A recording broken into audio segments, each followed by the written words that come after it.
안녕하세요. 큐레이터 이대영입니다. 온라인 디지털 테크놀로지가 국경을 초월해 사람들을 연결시키는 초연결 사회를 만들어냈습니다. 그 결과 하루에 쏟아져 나오는 정보의 양과 속도는 한 개인, 한 기업, 한 국가가 감당하기 어려운 수준으로 커졌습니다. 어제의 데이터를 해석해서 얻은 정보를 더 이상 신뢰하지 않는 사회가 도래하고 있습니다. 넘쳐나는 데이터의 물결 속에서 정보의 속도는 더 빠르게 가속화되고 있고 우리는 과거, 역사의 가치를 망각하며 가속주의의 함정에 빠집니다. 이 급진적인 변화의 물결 속에서 미술의 부가가치가 만들어지는 구조와 방식 역시 새로운 생존 전략을 요구하고 있습니다.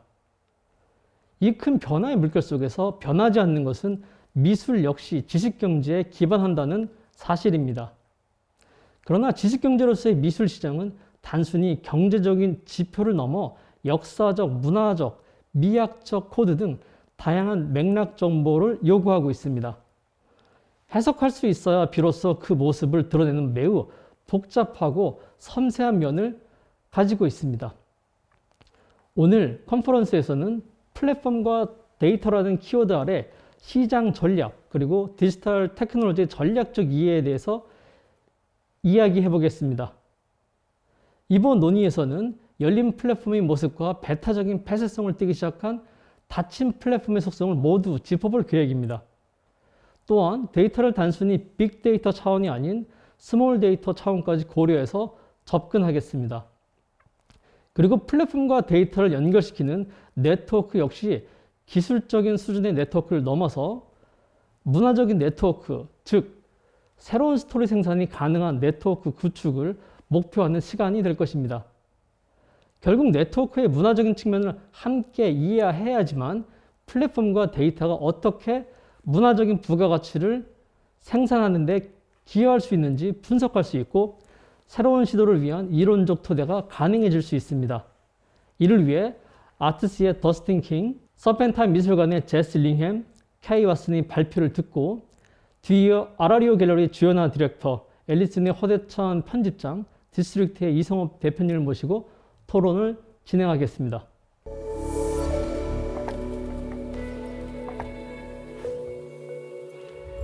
Hello, my name is Dustin Kim. I am Artsy's Chief Revenue Officer, and I'm so happy to be joining you all today.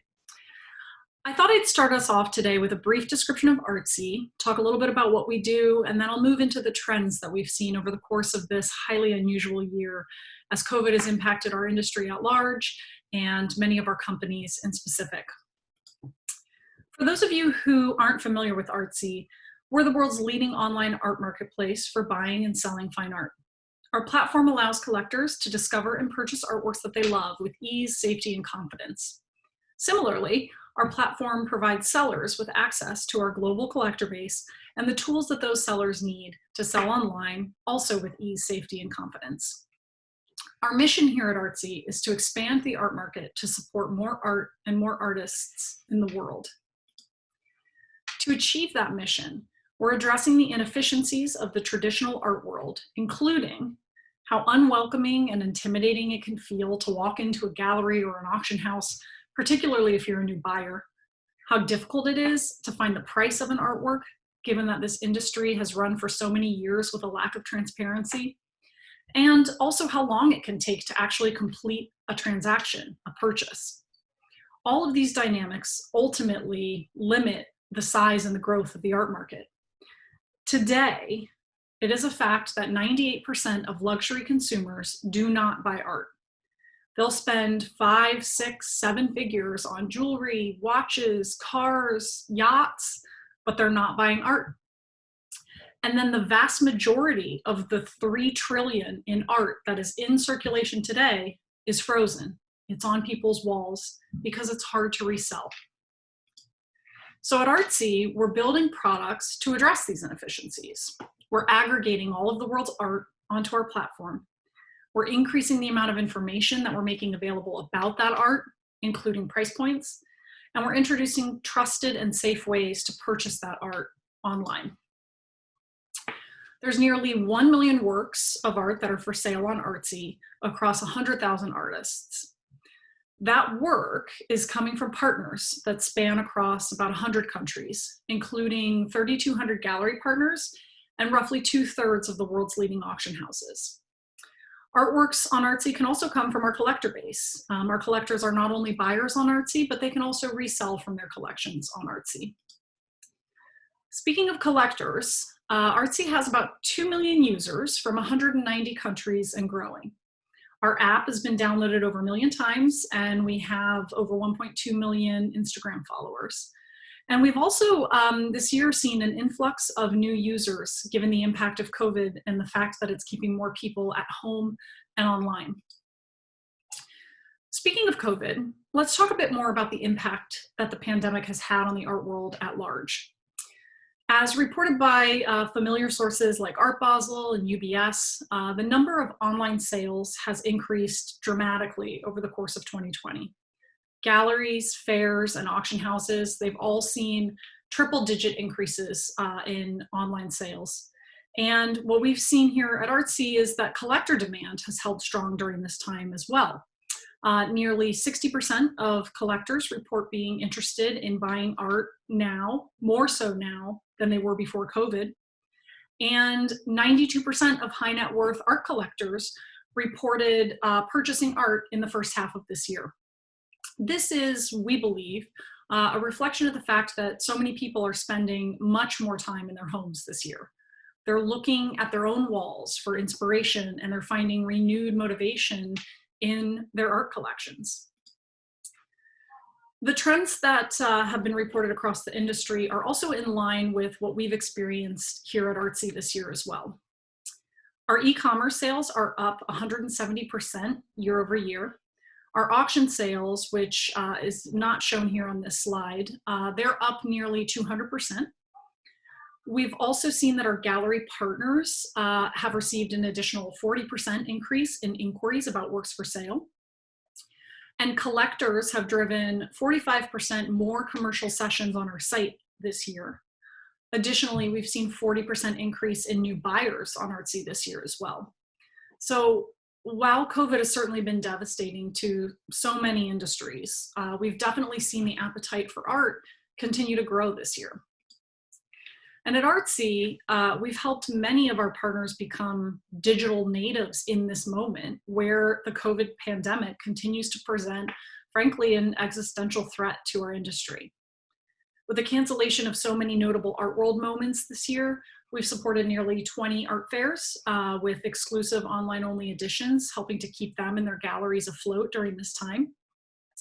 By partnering with Artsy, a gallery, a fair, or an auction can become a digital business literally overnight, with Artsy providing our global network of 2 million digital first art enthusiasts, a technology that powers personalized discovery and recommendations, the matching of artworks to collectors in new data-driven ways, and a secure and easy e-commerce purchase experience. We also expanded our e-commerce buy now and make offer features this year to more partners.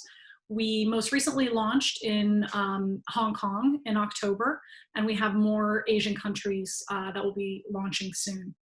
And in fact, our largest buy now make offer sale to date in Artsy's history was to an Asian buyer. Many people have asked me over the course of the last few months whether or not I think that the art world will return to its traditional ways once COVID has passed. And my belief here is that once industries have made the shift to online, it holds. The acceleration in e-commerce and in online browsing and shopping that we've seen reflects a trend that was already underway in the art world. It just accelerated that trend. People nowadays are, frankly, they're more stretched thin than ever. They don't have time to travel around the world from gallery to gallery or museum to museum in pursuit of art that they love. This is what made fairs such successful, what has made fairs such successful buying and selling moments in the art world. It's the aggregation of all of these beautiful artworks in one place. And online platforms like Artsy provide that same benefit. Our average transaction takes place over 3,000 miles between a buyer and a seller. But then on top of that, you've got information at your fingertips, for example, on the trending of an artist's market or on price points. You have the ability to purchase with ease. And so what we're seeing is that as people have moved to online and discovered the ease of use that an online platform provides, it sticks. And as our sellers have discovered the ease of use that an online platform provides, it sticks. One last thing I'll note is that our younger generations have grown up online. They buy their first cars online. They buy homes online. They buy diamonds online.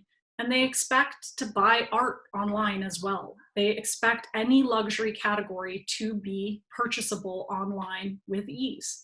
So I definitely think that the acceleration towards online art buying and selling is here to stay. Thank you so much for having me today. I wish you all safety, health, and happiness. Bye.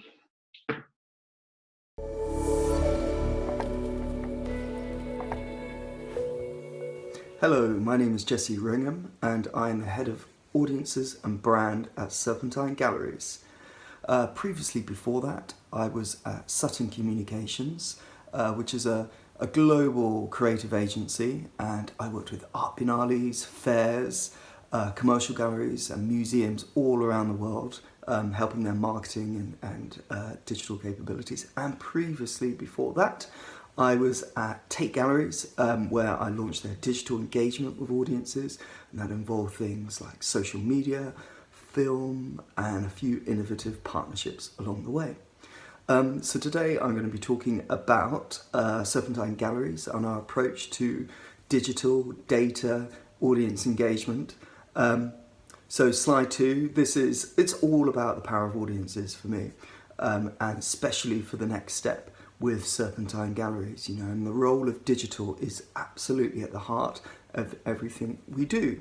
Digital connects people regardless of who you are, where you're from, all around the world. It's democratic and diplomatic and incredibly fast moving as well. And I'm going to be showing you a few examples of what I mean.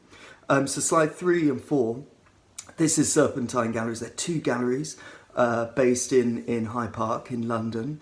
And we're very, very lucky to be surrounded by trees and ecology and nature. It's a gorgeous setting for art. So this is the other gallery on slide 4, and slide 5. This is the mission statement. So I deal with the brand of Serpentine. So when I mean brand, it's what we stand for. It's how the whole institution comes together under one vision, one message. And how that kind of seeps out into the program, our marketing, our press, our events, everything we do, it's our DNA. So Serpentine urgently needs to keep groundbreaking art accessible for everybody and inspire future generations of artists around the world. So this is the type of vision that everyone who works at Serpentine has at the back of their heads of all time. So when you're approaching artists, when you're approaching potential partners or advocates to get involved, this is this is the line that you kind of meet that partner with, and hopefully you've got something in common which leads to whatever activity you want to do to promote your gallery. Slide 6 is really important. So this is my approach from a strategic digital point of view.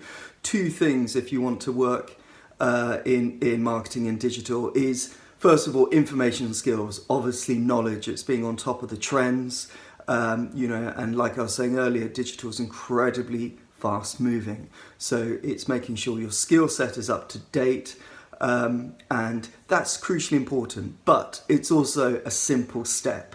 It's learning. The big thing here is within marketing is thinking differently. It's thinking big. The more competitive you are, the more hungry you are within this game.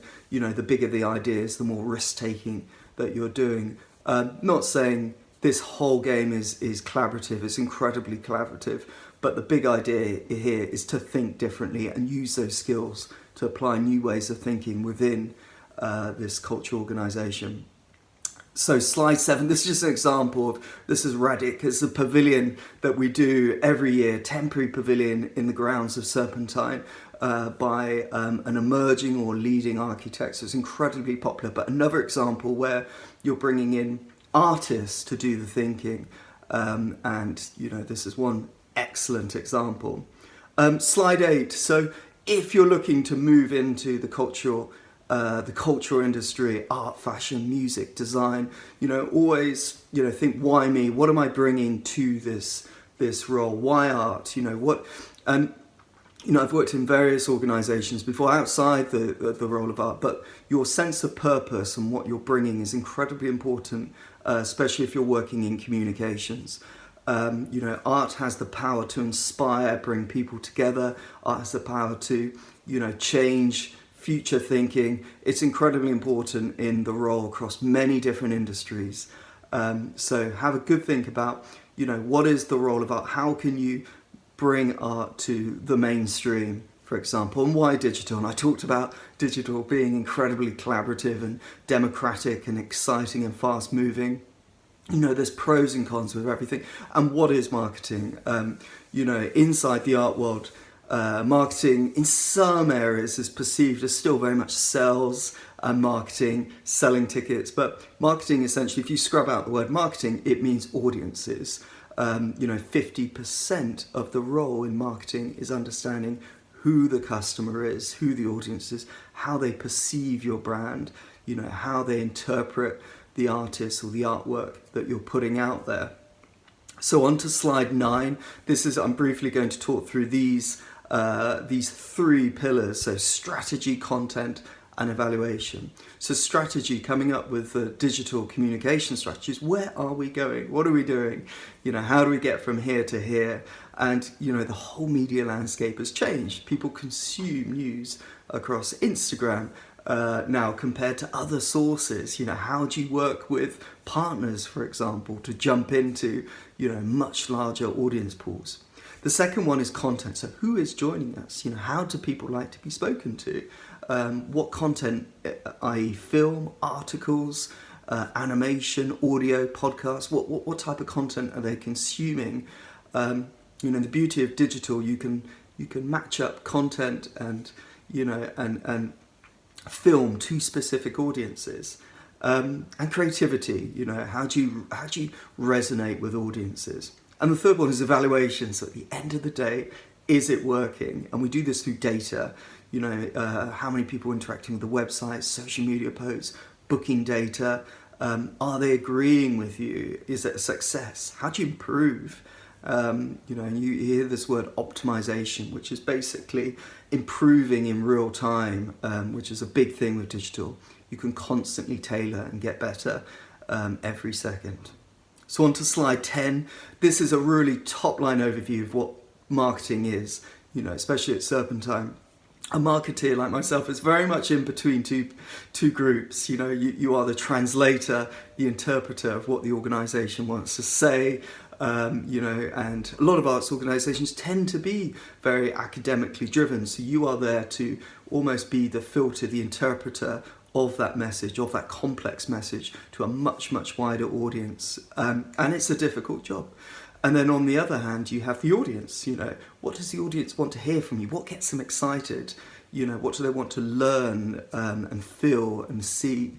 So you're pulled in 2 different directions, essentially, as a marketeer. So it gives you a really good idea of the role. It's a very important role, and it sits very much at the heart of the organisation, working within marketing and communications. Digital makes art accessible to all. Art is a very complex, very emotional, very personal product, if you will, and essentially audiences have also really evolved to be more socially connected online. They expect a one-to-one communication with you. They expect a conversation with you as an organisation, and we're seeing that across every single industry. So digital is there to really kind of drip feed art and contemporary art to a much broader audience. That's the beauty of it. we are also very, very lucky. You know, regardless of where you are in the world, working in the creative sector is a fantastic thing to be working in. You have other sectors, such as the financial sector, which are becoming more data-driven, more AI, artificial intelligence driven. But the power of creativity, thinking differently, working with artists, working with audiences, is an incredible form of currency. You know, so it's also very much a growing area. How do you think differently from others? So working in the arts, working in culture is a very valuable area. So in terms of, this is going back to brand, digital brand, you know, what will always be ahead of the game? What is the future of the industry? Is it technology? Is it equality? Is it diversity? You know, how do you become a leader within, you know, the arts industry? So it's constantly thinking of, you know, what are those big messages that you need to be putting out there as an institution? And Serpentine specifically, the focus is on, currently, is on ecology and sustainability. There's another strand, such as art and technology, which my brilliant colleague Kay, who's our curator, will be talking a bit more about in depth. She is a art and tech curator. And the last one is equality. You know, this is one of the reasons I work in the art, is making sure art is open to everyone and anybody. You know, it's really trying to open those doors into the physical space and digital space as wide as possible. And that's so exciting when you really nail it. And I've got a very good example in a second, which is really exciting. The three areas in terms of an overview of marketing: reputation, reach, and revenue. So these are the key areas. Anytime a partner comes your way, or anytime you know, you're putting together a campaign to promote an artist, you think about these three R's. Brand. Today I'm going to really focus more on brand, audiences, editorial, and partnership. But if you look at this slide 13, this really breaks it down. Reputation is who you are. We've been talking about this quite a bit. It's, you know, who you want to talk to. It's your voice. It's what you believe. It's what you have to promote and sell. Reach is how you're going to get there. It's, you know, the content, the advocates, the filmmakers, the writers, you know, the partners that want to collaborate with you to get to where you want to get, which is success and visibility. And the last one is revenue. It's making sure that people who are engaging with you as an institution are, you know, part of your life cycle, in terms of, you know, if they go and see an exhibition, then, you know, you're following their growth with you, how many exhibitions they're visiting. And this is all to do with CRM as well. So this is tracking them, and it's evaluating how successful the audiences are with, you know, the program, how well it resonates with them. So reputation, reach, and revenue are those key areas. Just before I go on, window and voice. So window is your website. It's your shop window to the world. It's the information. It's your, you know, it really goes into that rich detail, where social media is the voice. It's the conversation. It's the tone. It's your personality, you know, and those are the two differences between the two. If you ever say, what is the role of the website? What is the role of social media? That's how they're connected. So it's authority in the website, and social media in the voice, and, you know, the personality and character. So slide 15, we are all broadcasters now, everyone across the organisation.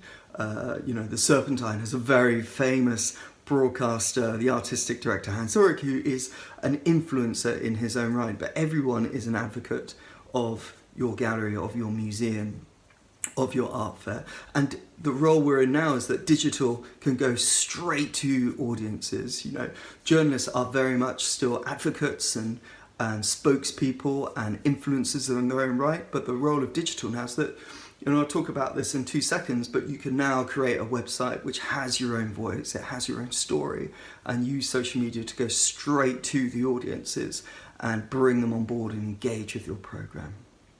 So slide 16, all starts with your audiences. Anything that's digital, data-led, it's all about creativity and data and audiences. 2 approaches that you could take as an organisation is you want to put out a tone of voice across your social media that's all about provoking debate, discussion and conversation, which is a very powerful way of building a social media following very, very quickly. But they're very difficult to do with some organisations. And or the other half of your social media is more about information and what's on and who these artists are and their artworks and their vision. So two key areas when you're promoting an exhibition, promoting through debate and discussion, or promoting more about information and access. So on to slide 17. Anytime I'm thinking about putting together a digital campaign, art is at the centre here. And how does art connect up with fashion, music, film, an international audience, a local audience? Looking for those links of how, what are those kind of interests between the two. Analytics, Google Analytics, always observe how you're using, who's engaging with you. And that's on slide 17 and 18 and 19. Marketing always starts from Google upwards. Everything you do is, Google is like the top 10 of marketing. So you've got Google, you've got advertising, social media, going up the slide number 20. Then you've got your advocates, famous voices who are brands, in themselves. And then you've got your bigger brands, your retail, your tourism. And the idea is to connect all of those together. Social media, a famous voice, a famous brand. And that's where you have a proper global campaign that hits the bullseye. So on to slide 21, just an overview of marketing. Audience's ambition, the role of Serpentine, moves into how you communicate through social, film and partnership, and then how you capture that engagement through website, analytics, and then you're feeding back into the ambition again. So this is the life cycle, an example of life cycle I was just talking about. 21, really quickly, the rise of brand content. This is everything we've got going for us on slide 23. Instagram stories, live, there's a huge amount of channels that we've got to talk with and talk through. So, pick and choose what channel is best for you as a brand. Each of them have different tones of voice, different ways of engaging, different audiences. So it's up to you to decide based on knowing audiences, what are the best platforms to go with. Art Basel, very editorial, big editorial team now. This is an example of people that develop their own message, their own stories through their own channels and put it out through social media. India Art Fair, a big campaign I worked on, all editorial first, artists opening their studios up on their homepage through film, through art interviews, through features. And it's very much a way to open up the art world. Evergreen content. This is content that always sticks through Google. So this is an example from the Royal Academy in London, doing a whole section of the site dedicated to public art around London. And they featured a whole page. Again, this is a feature outside their programme. And you can see Public Art London, they are top 3 in the Google search results. So this is where content can really help with Google. These are the key areas here: campaign, art and emotion. So vision is campaign-led, art is about debates, and emotion is about connecting with the public and their personal connection with art. So these are the 3 pillars on content strategy. Campaign, what you have to sell; art, being an authority on what's going on outside the walls of your organisation, outside Serpentine; and then emotion, so really kind of asking the public, what does this mean to you? How did this artwork make you feel? And bringing them into the picture. So editorial is your DNA, it's what makes you up. 31 is editorial, so who gets involved in coming up with ideas and features? The whole organisation, from directors to interns to your PR team to your marketing team to curators, everyone is involved in deciding stories and articles and features. And come up with what are your, this is an editorial guideline, so what, as an institution, what is strongest to you? Art and education, the power of art, artificial intelligence, sustainability. Get the organisation together to think of what are key editorial goals and what we should be talking about every week on social media. So slide 33, the big one, the power of partnerships. So for us and me personally, it's all about making art accessible to everybody, inspiring new and young audiences from around the world, focusing on the power of art to change lives. That's the big thing here. It's about individualism. It's about, emotions, and that's the power of art. And the biggest one that happened this year, which I'm sure you all know, is the brilliant partnership with BTS and Serpentine on slide 35, which resulted in connecting up the values of BTS with the values and the visual aspect of a very well-known artist, with Jakob, which Kay will be talking about in more detail. But it's a perfect example when you bring in a very well-known voice or group of voices such as BTS and art, and that's where it opens up to the whole world and the power of it to inspire younger generations. So everything I just talked about, film, imagery, articles, stories, experiences, it's all about telling the story. It's all about building and being an authority in art, all of this content that you're producing.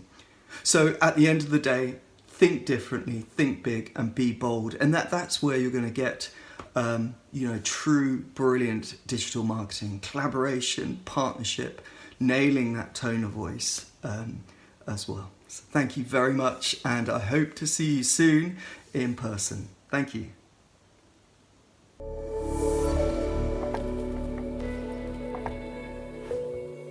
That's a great question, Dae Young.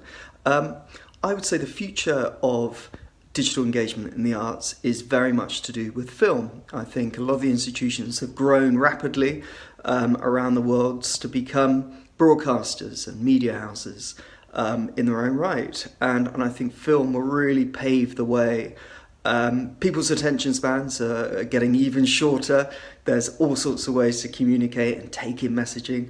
And film has really come through as the number one focus to get your message out there. And I think the next stage now is really looking at micro short films. So films that are about 30 seconds. And within those 30 seconds, you get an idea of the artist, their vision, the exhibition, the gallery, the brand. So microfilms, we're going to see a lot more of those.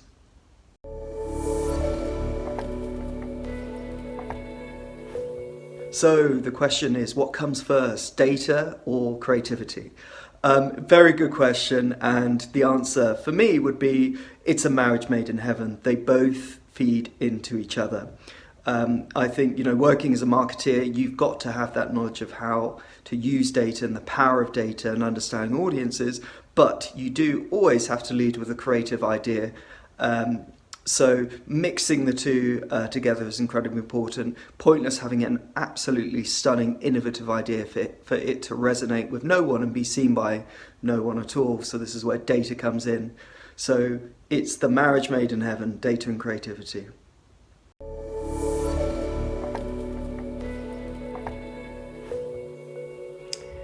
Hello, my name is Kay Watson. I'm Interim Head of Arts Technologies at the Serpentine, and I will be presenting a talk that briefly explores the Arts Technologies programme and our digital commissions from 2014 to today.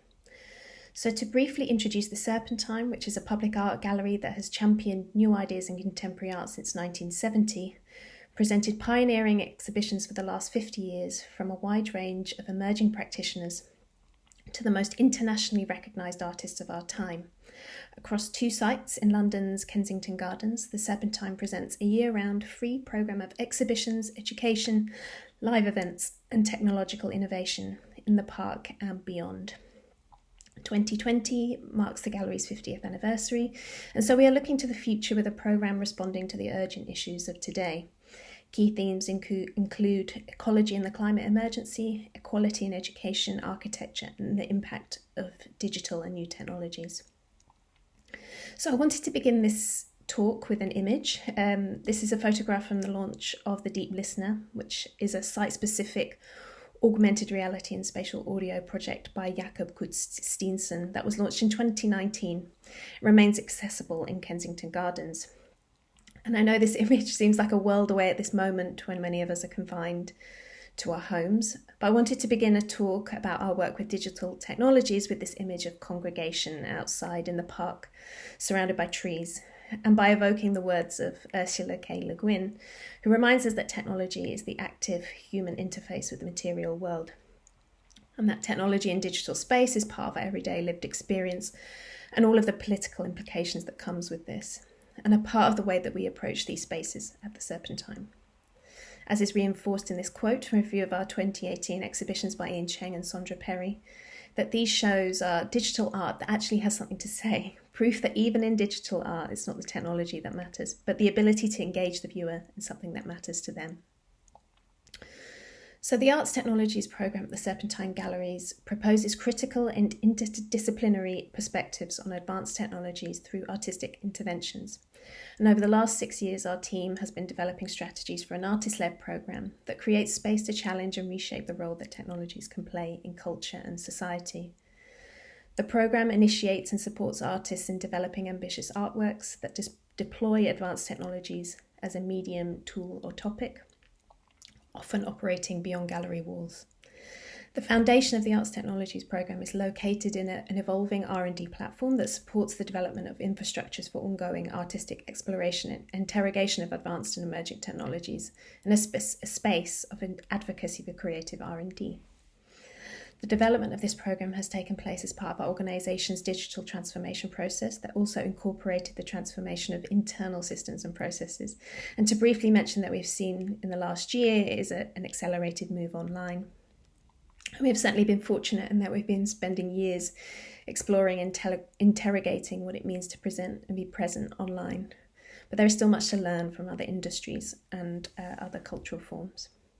So these images here show the breadth of the work that emerges from our team in our explorations of both the front end and back end of art.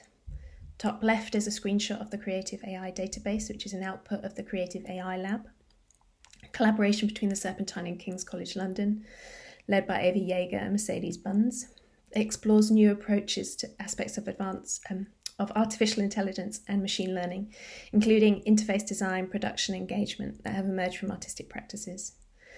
This and other dedicated labs, including the Legal Lab led by Alana Kushnir, the founder of Guestwork Agency, the Synthetic Ecologies Lab led by the designer Yasaman Sherry, and the Blockchain Lab led by Ruth Catlow of Furtherfield, have developed from the Serpentine's R&D platform that publicly launched in 2020 and aims to bring the art sector and its practitioners into ever closer dialogue with technological change.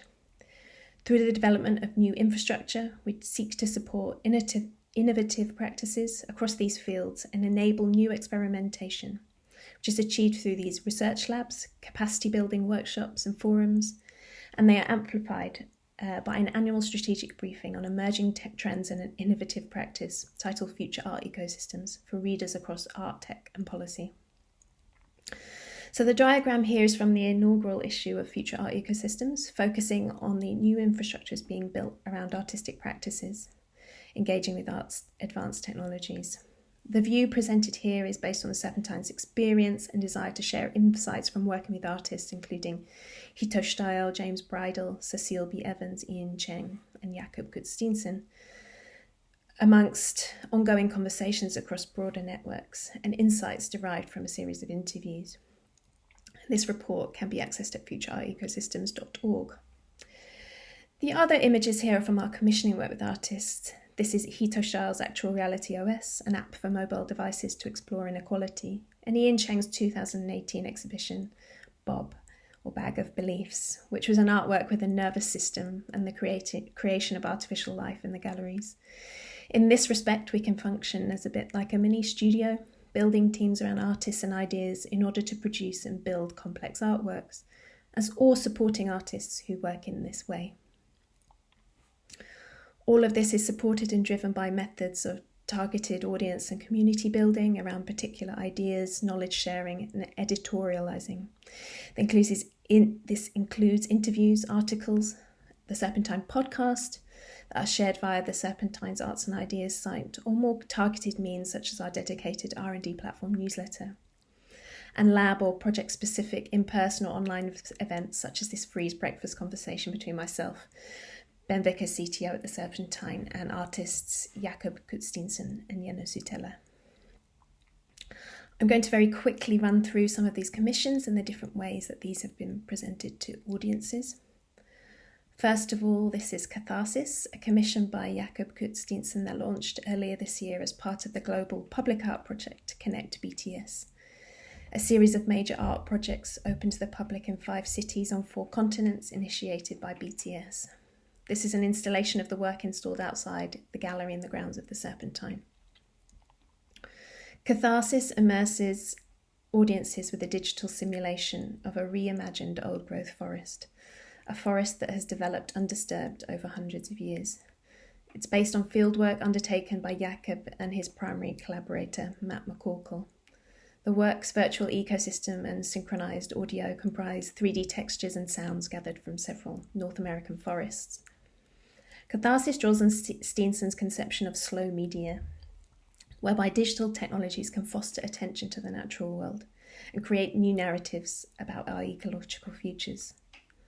And as part of this, as this was part of an international project, and knowing that a huge proportion of the BTS army are based outside of London and the UK, we decided to simultaneously stream the work to Twitch, the streaming platform that's mostly used for gaming, which we felt resonated with the fact this work is created in Unreal Engine, a video game engine, one of the mostly free-to-access softwares utilised by artists who are creating virtual worlds or CGI.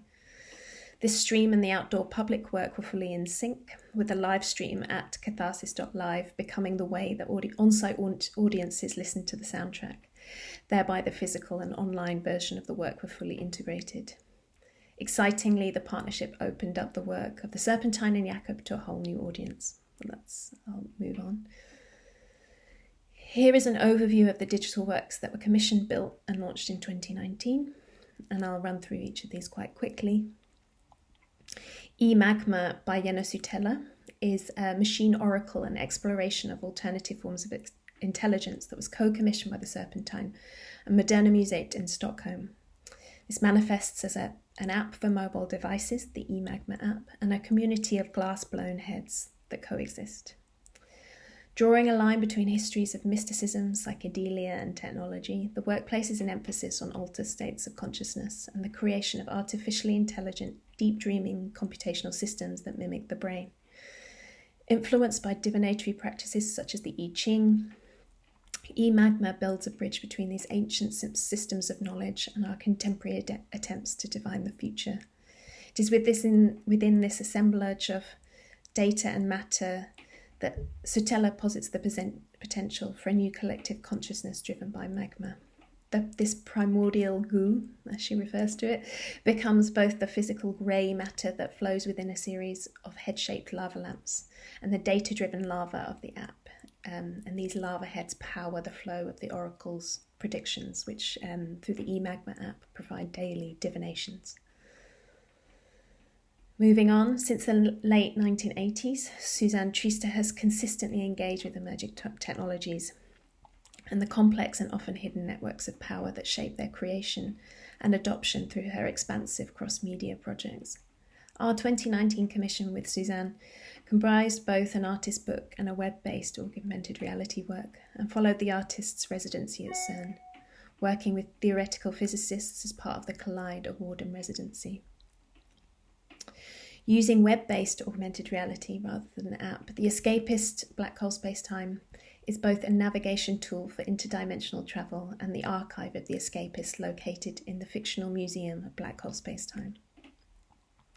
With a mobile device, WebAR allows the viewer to point their mobile phone camera to the sky and enter one of the 8 black hole portals to a unique alternative universe via a URL link. Users can access the archive of the Escapist, which includes a comic, diagrams, paintings, watercolours. Additionally, each of these portals may be downloaded and set as desktop images or wallpapers on computer screens, tablets and phones. The book, From Survivor F to the Escapist Black Hole Spacetime, brings together this Serpentine commission with another work called Survivor F, and draws on current research in artificial intelligence, cosmology and theoretical physics, exploring the possibilities of interdimensional time travel, consciousness and the singularity. The next work, this was selected as the first Serpentine Augmented Architecture Commission in collaboration with Google Arts and Culture and Sir David Adjaye. Jakob Kurt-Steenson responded to the global open call that was launched at the beginning of 2019 for new forms of architecture by examining the systems and infrastructure of the park in which the Serpentine is located in London, its species, and the legacy of human impact across time. And the Deep Listener is an audio-visual ecological trail designed as an augmented reality and spatial audio work downloadable as an app for mobile devices. It is both a site-specific public artwork and a digital archive of species that live in the park. So the Deep Listener app invites you to go on a guided journey to both see and hear the sights and sounds of 5 of London's species. And they are the London plane trees, bats, parakeets, azure blue damselflies, and the reedbeds. And the final work I will present here is the 2019 commission by the artist Hitosh Dayal, who was commissioned to create a new work that explored the relationship between power and digital technology.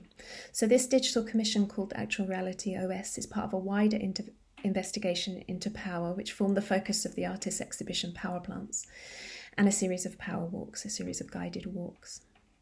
So Actual Reality OS is an open source digital tool for visualization, for data visualization, that brings together augmented reality, immersive audio, and strategies of data collection and mapping for mobile devices.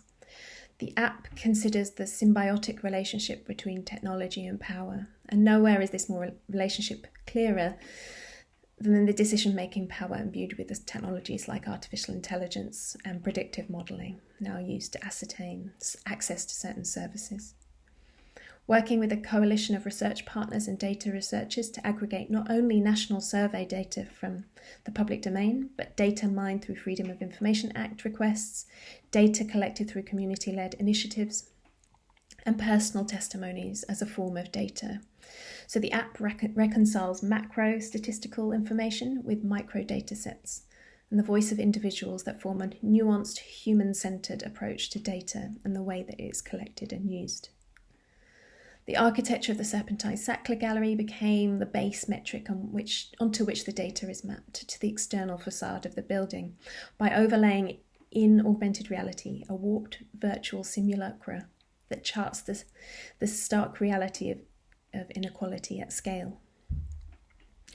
The building is surrounded by a digital perimeter of personal testimony in contrast to the abstraction of statistical representation, while a data-driven soundtrack guides you. The audio present in the app is produced through a process of data sonification, in which statistics are also represented as sound. And finally, this is a visualization of the corresponding exhibition Power Plants that took place in 2019 and that presented new video installations using artificial intelligence trained to predict the future, and also had its own augmented reality app called Power Plants OS, and you're seeing that content mapped onto the physical exhibition here. And finally, I would just like to say thank you for listening. You can find more information about our programme of research and commissions at digital.serpentinegalleries.org, and do feel free to get in touch if you have any questions about our work. Thank you.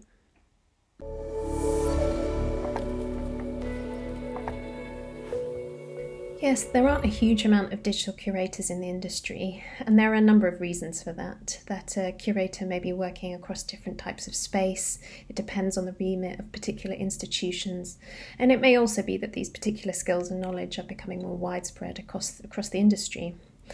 In terms of my role, we shifted the language from digital to arts technologies, and that was in order to move away from online space specifically, because we have been working with a number of different technologies such as biotech. The remit of my position is to facilitate and lead an artist-led approach to working with emerging technologies, on the one hand, and on the other to facilitate knowledge sharing with the wider cultural sector. So in terms of skills, I've not always followed a traditional curatorial route. I've previously been a musician and an archivist, and it's been my knowledge of production and interest in the technical processes, as well as supporting artists to experiment and develop new work, that has led to this role.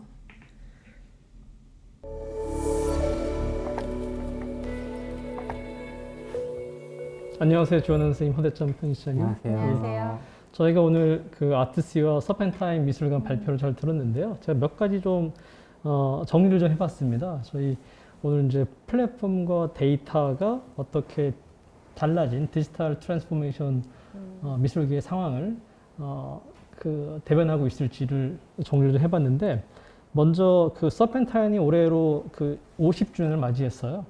그래서 그동안 서펜타인은 50년 동안 현대미술의 전문이었었는데, 앞으로 향후 50년을 디지털 전략을 통해서 미래의 어떤 미술계의 생태계를 구성하는데 기여하기 위해서 실질적으로다가 AI 랩이라든가 아니면 또 블록체인 랩, 그리고 또 그 리걸 랩.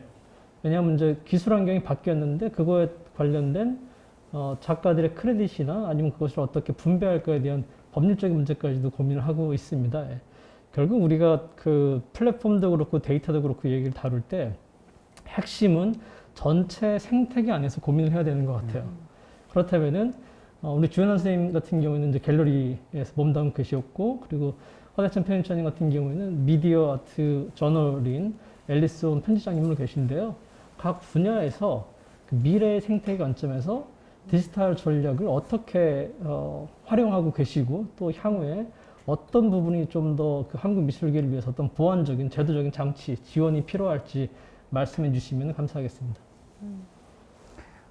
우선 뭐 새로운 디지털 사회가 온 거는 비단 최근 일은 아니죠. 뭐 저희가 90년대 말 2000년대가 시작되었을 때 뭐 새로운 사이버 스페이스의 사회가 온다라고 하면서 그 시기부터 벌써 뭐 디지털에 대한 관심은 굉장히 높아졌었는데, 그게 최근에 코비드 19을 계기로 해서 그런 관심이 어떤 부가적인 관심에서 우리 삶의 어떤 이제 기본 환경으로 주도적 역할을 해야 되는 상황이 되는 것처럼 지금 저희가 느끼고 있는 상황이고, 느낌을 떠나서 현재 많은 그 기존의 물리적 공간에서 이루어졌던 행위들이나 전시들이나 어떤 뭐 빼어나 많은 것들이 일어나지 못하고 있는 상황에서 사실 대안으로서 최근이라고 하니 새삼 좀 그렇지만 지난 1년 사이에 급격히 지금 환경이 디지털 환경으로 바뀌고 있다고 보여집니다.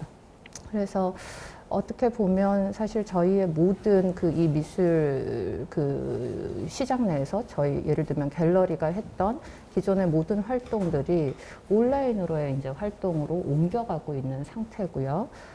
그리고 이런 상황에서 그 활동이 옮겨가 된다라는 거는 아주 쉽게 그 데이터를 만들어서 이 디지털 환경 속으로 업로드해야 되는 이제 그런 상황에 이제 빠져들고 있는데, 아직은 사실은 뭐 어떤 큰 방향성을 저희가 이런 게 필요하다라고 얘기할 수 있다라기보다는 많은 어떤 새로운 시도들, 그게 상업적 목적일 수도 있고요. 그리고 순수하게 이제 전시를 물리적 환경에서 할 수 없기 때문에 디지털 환경에서라도 어떻게 풀어내고자 하는 어떤 그런 시도일 수도 있고, 굉장히 다양한 목적 속에서 디지털 사회로 저희가 이전하고 있는 상태고, 여기에서 이제 방향성을 사실은 다 같이 고민해야 되고 고민하고 있는 상태라고 보여져요.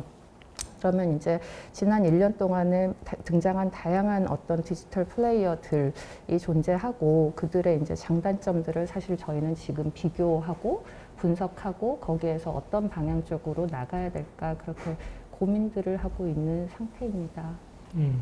오늘 그 허대천 편집장님께서는 네. 제도적인 보완점들이 분명히 보일 것 같은데요. 저널리즘은 사실은 처음부터 앨리스 같은 경우는 디지털 기반으로 시작을 한 걸로 알고 있습니다. 네, 일단 현실을 먼저 말씀을 좀 드리면요. 현실은 확실히 아까 주연 선생님께서 말씀드린 대로 이미 와 있어요. 플랫폼이라는 단어가 더 이상 낯선 단어는 아닌 거죠. 우리가 플랫폼 자체가 되게 일상화되어 있는 거죠. 근데 플랫폼 노동자라는 말 자체도 사람들이 이제 그렇게 있지, 나도 그럴 수도 있어 라고 얘기를 할 정도로, 뭐 예컨대 뭐 배달, 쿠팡 같은 배달부터 시작해서 유튜버, 뭐 인플루언서, BJ라는 단어 자체가 이미 일상 용어화된 상태. 그래서 우리는 이 플랫폼 자체를 일상으로 살아가고 있는 상황인 거죠. 그 상황에서 문화예술, 특히나 현대미술이라는 영역은 일종의 팔로워인 것 같아요. 그러니까 이 플랫폼과 관련된 기술 쪽은 이미 다른 분야에서 만들어졌고, 그쪽에서 굉장히 압도적으로 잘 활용이 되고 있는 상태에서, 어떻게 보면은 문화예술 쪽은 약간 코로나라는 상황 때문에 또 약간 등 떠밀려 가는, 네, 갑작스럽게 그걸 뭔가 좀 따라가고 있었는데 한 스텝 빠르게 뭔가 확 지금 들어가 있는 그런 상태인 것 같아요. 그러다 보니까 어떻게 보면은 잘 활용을 한다 느낌보다는 일단 차선책으로서 그거를 좀 약간 결이 좀 안 맞긴 하지만은 시도를 하고 있고, 그에 좀 어떻게 보면 속도를 맞춰가고 있는 게 올해 하반기 그리고 내년의 어떤 흐름일 것 같다는 느낌은 좀 강하게 들고 있어요. 그래서 그것과 관련해서 그렇다면은 어떤 게 좀 정답은 아니더라도 좀 저를 맞춰 나갈 수 있는 좀 어떻게 보면 플러스적인 방향이 될까라는 고민은 저도 좀 많이 하고 있었어요. 그런 측면에서 문제는 예술이라는 영역이 우리의 일상과 겹치는 그러니까 부분이 있지만 또 한편으로는 반대해야지만 예술이 갖고 있는 가치나 예술의 어떤 정체성 자체가 살아갈 수 있는 그런 그러니까 양적 두 개의 부분이 같이 좀 충돌하기 때문에 어떤 면으로는 이 온라인 플랫폼화 혹은 네트워크화에 따라가야 되지만 그에 또 반대하는 그 양쪽을 다 같이 갖고 가야 된다는 그런 어려움을 좀 새삼 여러 곳을 많이 느끼고 있습니다. 그래서 일단은 속도 맞추는 방향에 있어서는 이미 일상화된 문법이죠. 예를 들어 유튜브 같은 경우는 더 이상 호흡이 긴 그런 발언이나 호흡이 긴 영상 자체는 사람들이 잘 안 보려고 하는 거죠. 그래서 짧은 호흡을 맞춰 나간다면은 그 짧은 호흡에 담을 수 있는 예술의 모습은 어떤 것인가, 혹은 짧은 호흡에 담는 그 단계를 좀 나눠서 좀 순차적으로 사람들이 접속할 수 있게, 그러니까 근본적으로 우리가 갖고 있는 예술의 언어를 네트워크나 디지털이나 플랫폼에 옮기는 것 자체는 좀 어렵다고 생각해요. 하지만은 거기에 닿게 하기 위해서 네트워크나 온라인 콘텐츠의 어떤 그 단계를 좀 나눠서 사람들이 이거 굉장히 재밌겠네? 다음 건 뭐지? 이렇게 나눠서 우리가 갖고 있는 본질적으로 접근할 수 있도록 하는 그 방향성을 설정하는 것 자체가 어떻게 보면 방향성이 될 수 있지 않을까, 그런 생각을 좀 하고 있었습니다. 저희가 이제 데이터 이야기를 하면은 이제 데이터는 기본적으로다가 빅데이터가 실질적으로다가 가치를 갖기 위해서는 적어도 세 가지 요소가 필요하다는 얘기를 합니다. 절대적으로다가 풍부한 양이 있어 필요하고요. 그다음에 그것이 거의 실시간에 가까운 빠른 속도로 채집하고 그걸 배급할 수 있어야 되고, 세 번째로는 그 표본값을 정말 다양한 곳에서 추출을 해야 되고, 그리고 그 표본값이 만들어지는 것도 굉장히 다양한 구조 속으로 와야지만 얘가 그 소위 말해서 이제 디지털 바이어스 없이 의미 있는 가치 있는 그런 데이터가 된다는 이야기를 하거든요. 그러면서 동시에 저는 이런 생각들을 해봤습니다. 그러니까 왜 디지털에서는 깊이 있는 담론을 다루기가 어려워질까 하는 게, 아마도 매일매일 생산되는, 아마도 매 순간 매 분마다 생산되는 정보의 양이 속도가 워낙 빠르기 때문에, 워낙 다양하기 때문에, 그렇기 때문에 사람들이 실시간 정보가 아닌 것은 들여다보려고 하지 않는 거죠. 과거의 정보를 생각하는 것 같아요. 그런 측면이 실제 그 화랑에서도 그 이전까지는 한 작가의 어떤 그 라이프 스타일을 담아내는 그런 그 거대한 어떤 담론을 담아낼 수 있는 책자, 출판이 중요했다면은 이런 것들이 점점 그 좀 해체될 수 있는 환경이 된 것 같고요. 그리고 그 앨리손에서는 이제 디지털 안에서의 저널리즘을 계속 추구해 왔는데, 앨리손에서 추구한 것도 사실은 그나마 긴 호흡의 그런 담론을 유지했기 때문에 사람들한테 또 희소성과 어떤 정보의 희소성과 어떤 정보의 가치를 가질 수 있었다고 생각을 합니다. 디지털에 존재했지만 그 종이 매체가 가지고 있는 호흡의 그런 담론을 담아냈었던 게 앨리손이라고 생각이 드는데요. 이런 문법이 여전히 유효한 건지, 아니면은 계속 도전받고 새로운 것들을 디지털을 강화하라고 그 갤러리 차원에서 어떤 경영적인 압박을 받고 있는 상황은 아닐 것인지, 업계의 상황은 좀 어떤가요? 좀 이제 정리해서 얘기를 하다 보면 기존의 미술관이라든지 비엔날레라든지 어떤 그런 미술 잡지라든지 그런 것에서 해줬던 역할들이 급격히 다양하게 등장한 어떤 새로운 메디에이터들에 의해서 지금 그 역할이 분산되고 있는데, 지금 우리가 주제로 삼고 있는 그 다양한 플랫폼들이 사실 그 역할을 굉장히 많이 보완하고 대체하고 있는 역할을 지금 맡고 있다고 봐요. 그래서 보면 과거에는 미술 작품의 가치를 걸러내줄 수없이 많은 수많은 작품이 나오면 그 중에서 일부의 작품들이 이제 걸러지게 되는 구조인데 그거를 미술관의 큐레이터들이나 어떤 교육받은 미술 전문가들이 그 역할을 기관에 들어가서 해주는 어떤 구조였다면 그리고 그런 걸러진 것들을 컬렉터들이 영향을 받아가지고 그 안에서 선택을 하는 구조였다면 지금은 이 기관도 그렇고 그것을 판매하는 갤러리들도 그렇고 그 온라인의 다양한 플랫폼들로 그 정보를 올리고 있고 그것을 소비하는 소비자들이 급격히 그것에 영향을 받아가지고 가치를 평가해야 되고 금전적 가치를 결정해야 되는 약간은 뭔가가 지금 과거의 안정적 시스템보다는 굉장히 역동적으로 바뀌고 있는 시스템이에요.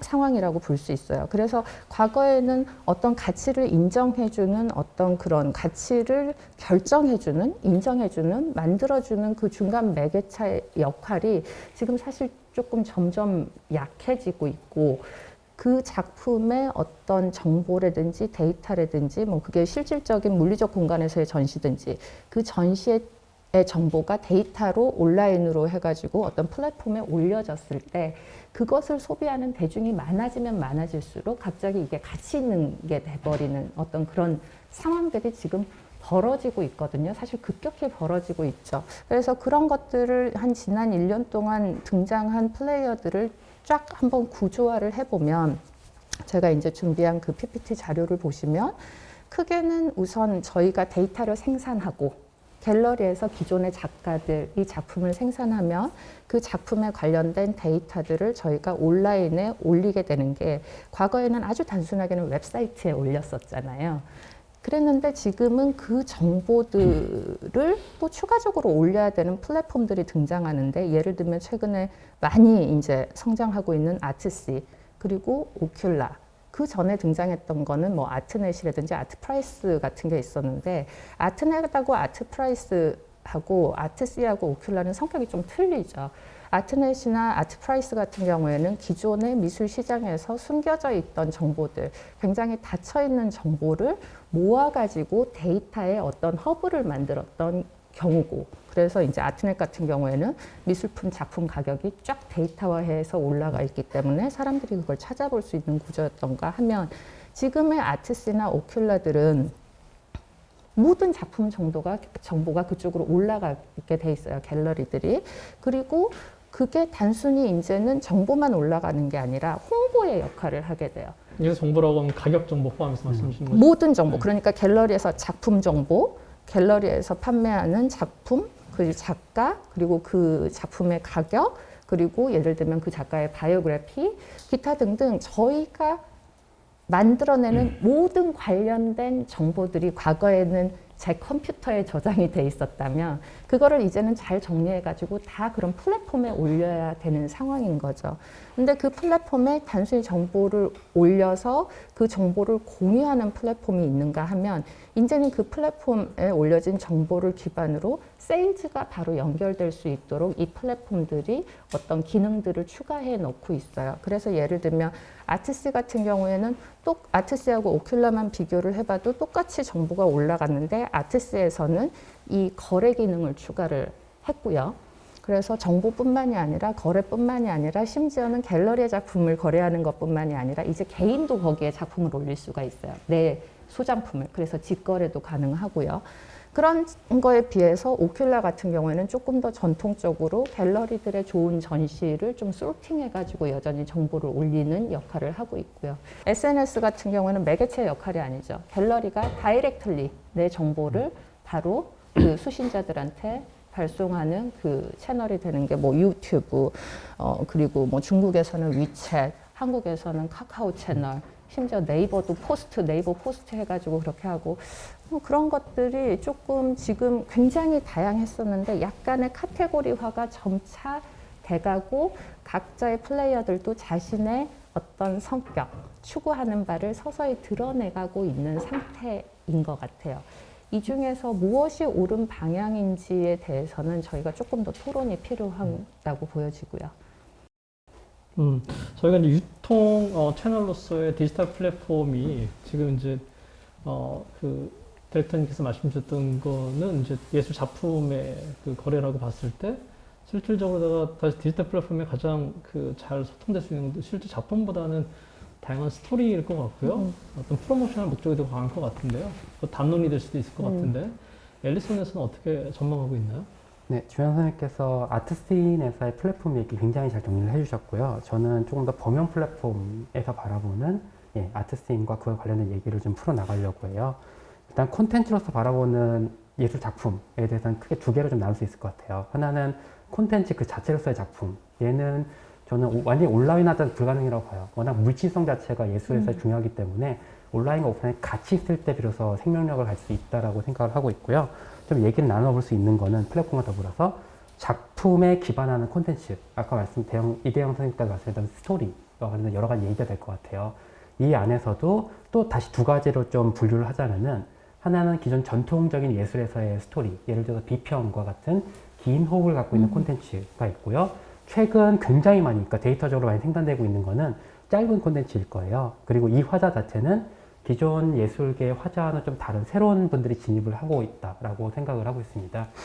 예를 들어서 기존에 비평 같은 것들이죠. 기존에 확고한 직업들이 있었어요. 비평가 혹은 큐레이터 혹은 작가 스스로가 자신의 작품에 대해서 굉장히 깊고 진지하고 좀 광범위하게 얘기하는 거. 그래서 결국 저희들은 차분하게 앉아서 긴 시간 동안 그걸 듣고 시간을 가지고 소화를 해서 비로소 나의 뭐 시야를 넓힌다거나 아니면 이해 자체를 깊게 할 수 있는 그런 콘텐츠들이 거의 대부분이었는데 네트워크 사회가 되고 디지털 게임이 도입되고 이런 콘텐츠 자체가 굉장히 플랫폼 기반으로 많이 생산이 되고 있는 이 시점에서는 또 다른 새로운 플레이어들이 등장하고 새로운 콘텐츠들이 등장하게 되는 거예요. 예를 들어서 정말 그냥 간단하게 인스타그램을 예를 들 수 있을 것 같아요. 사람들이 저기 뭔가 하고 있네? 가서 작품을 소비를 하는데 긴 호흡의 소비가 아니에요. 가서 작품을 보고 굉장히 그 자체에 대한 감상을 가지고 사람들이 사진을 올려야 되고 감상평을 올리게 되는 거죠. 그리고 그 사진 자체는 기록의 의미도 있지만은 또 한편으로는 그 플레이어, 뭐 인스타그램을 하는 사람들, 유저들이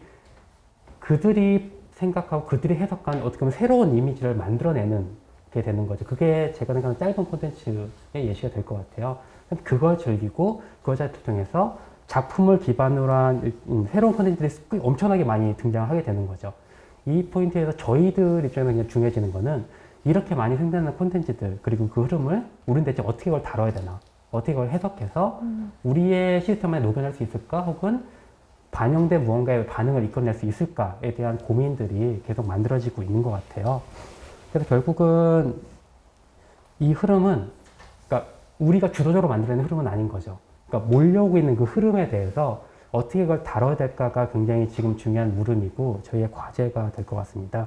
이거 자체는 그러니까 뭐 좋다 나쁘다라는 의미가 좀 떠나 있는 것 같아요. 새로운 플레이들이 들어오고 그것과 연결된 새로운 콘텐츠들이 그러니까 데이터가 정말 많이 만들어 나가고 있는 거죠. 그거 자체는 저희 씬의 어떻게 보면 확장이고 덩치가 점점 커지고 있는 것 자체는 분명한 사실이고 이거에 대해서 저희들이 분석하고 이해해서 이것들을 어떻게 다룰까에 대해서 문제 제기를 하는 것 자체가 이 시간을 통해서 뭔가 좀 얘기되면 재밌겠다라는 생각을 좀 하고 있습니다.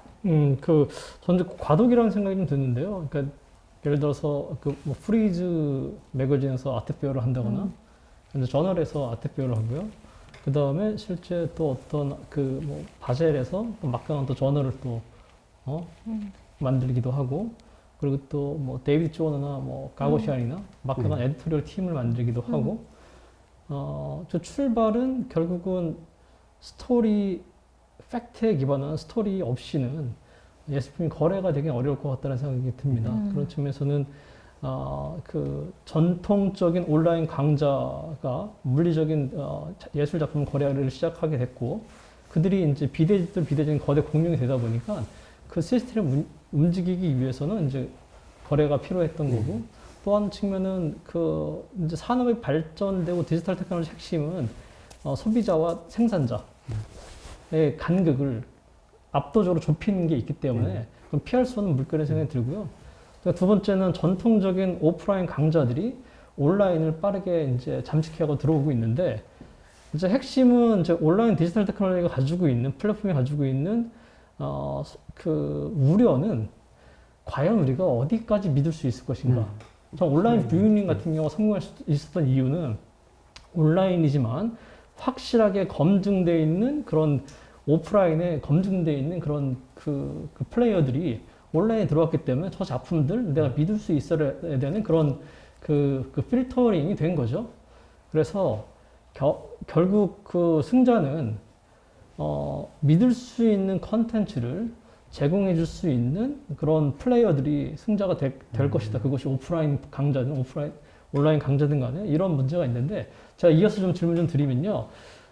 조금 더 큰 얘기가 좀 필요할 것 같아요. 저희가 이제 결국은 디지털 플랫폼은 국경의 경계가 없다 보니까 누가 주도권을 줄 것인가. 이렇게 그 다양한 플레이어들이 우후죽순으로 생겨날 때 컨플릭이 아닌 공생관계를 이끌어낼 수 있는 주도권이 되게 중요하다는 생각이 들고요. 그런 측면에서 저 플랫폼이라는 개념을 보통 플랫폼은 오픈 플랫폼이죠. 누구든지 참여할 수 있는 건데 근데 그렇게 되다 보니까 거대한 그런 플랫폼들, 뭐 페이스북, 뭐 구글 이런 막강한 그런 그 공룡 플랫폼들에 다 잠식당할 수 있기 때문에 그래서 어떻게 보면 내셔널 웹 개념이 작동을 합니다. 예를 들어서 뭐 중국 가면 중국에서 유튜브, 페이스북, 구글 안 되죠. 막아놨습니다. 넷플릭스 들어갔는데 한국에 있을 때 볼 수 있었던 아시안 영화들이 유럽 가면 안 보여요. 세금 내는 사람 기반 아니면 그 어떤 서브스크라이버의 어떤 그 물리적인 지리적인 위치 기반으로다가 그것을 컨트롤하고 있거든요. 그거는 이제 하나 어떤 작은 시장을 보호하기 위한 장치인데 한국 같은 경우에는 한국어라는 언어가 가지고 있는 것이 문화적으로다가 어쩔 수 없는 허들이 되고 있는 것 같아요. 네? 저희 의도와랑 상관없이 굉장히 폐쇄성을 가지고 있는데 이것을 극복하는 게 굉장한 숙제인 것 같고 저널리즘이라는 것이 메시지를 만드는 것 못지않게 중요한 건 어디까지 확산시킬 수 있을 것인가, 배포할 수 있을 것인가의 문제인데 언어가 갖는 딜레마가 분명히 있거든요. 그래서 이거에 대해서 특히 현장에 계신 주연아 선생님 같은 경우에는 고민이 오랫동안 있으셨을 것 같은데요. 굉장히 많죠. 우리 지금 얘기하고 있는 이런 그 새로운 디지털 플랫폼들이 대부분 영어에 기반하고 있습니다. 사실 그 미술계가 글로벌화 된 거는 90년대 말 그리고 2000년대 초반에 가장 가속화돼 있고 저희는 이제 그 어떤 과거의 지역 중심의 아트 씬에서 이미 글로벌 아트 씬으로 바뀌어 버렸어요.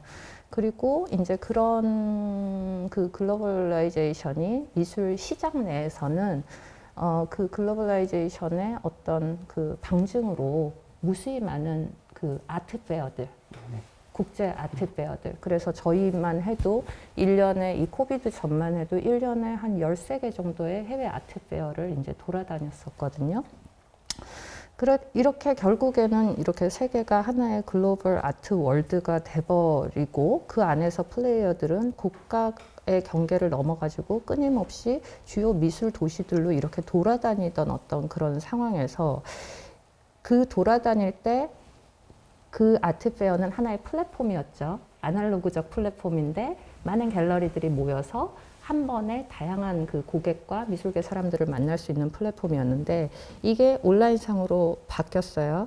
근데 첫 번째는 모든 게 대부분 그 주요 아까 말씀하신 어떤 오픈 플랫폼이지만 동시에 그 어떤 가치들을 좀 1차적으로 걸러내 줄 수 있는 뭐 좋은 것과 나쁜 것이라고 말하기는 힘들지만 조금 더 의미 있는 작품일 수 있다. 많은 사람들한테 공유되어야 한다라고 이제 선택되어지는 것들 그리고 그거를 잘 선택할 수 있는 사람이 누군가 그 사람이 이제는 어떤 플랫폼인가 예를 들면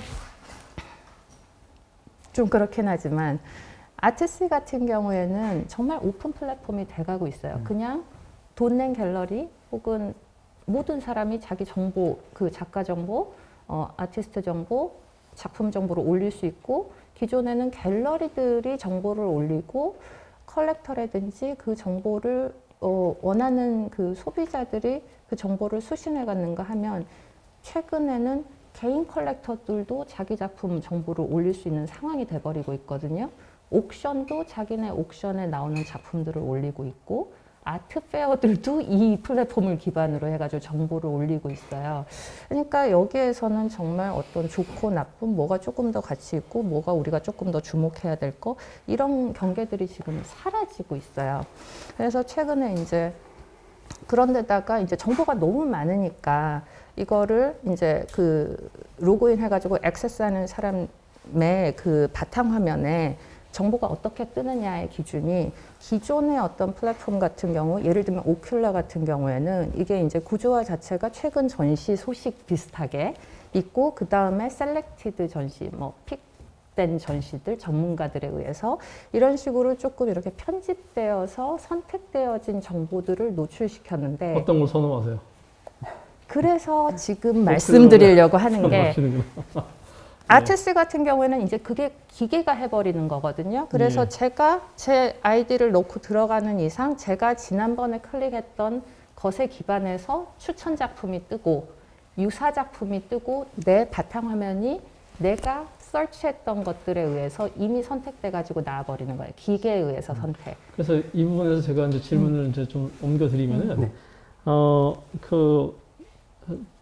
저는 이제 그 미술이 변치 않는 특징은 미술은 가장 첨예하고 가장 그 섬세한 지식 경제를 기반하고 있다. 지식 경제는 많이 깊이 있게 알면 알수록 사실은 거래가 되는 거죠. 네, 맞아요. 근데 그 지금 이제 우리 디렉터님께서 말씀 주셨던 거는 그 어느 순간 알고리즘화 돼 있고 굉장히 범용화돼 있는 단순한 가격 정보, 그다음에 사이즈 정보, 갤러리 정보 이런 정도로 가지고서는 만족하지 못하게 되는 지점까지 왔다는 생각이 들고요.